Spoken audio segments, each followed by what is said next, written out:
Philippines sa ng hangin, background sa mga kandidato sa eleksyon 2025. tumindig at magsilbing liwanag.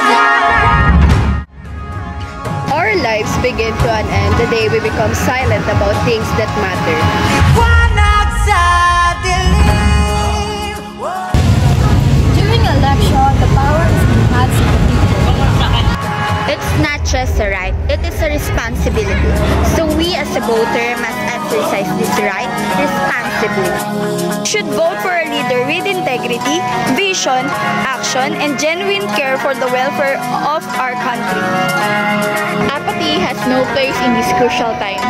The ignorance of even one voter in a democracy threatens the security of all. As citizens of the Philippines, we must continue to hold our elected leaders accountable. Do not let candidates manipulate you with empty campaign promises.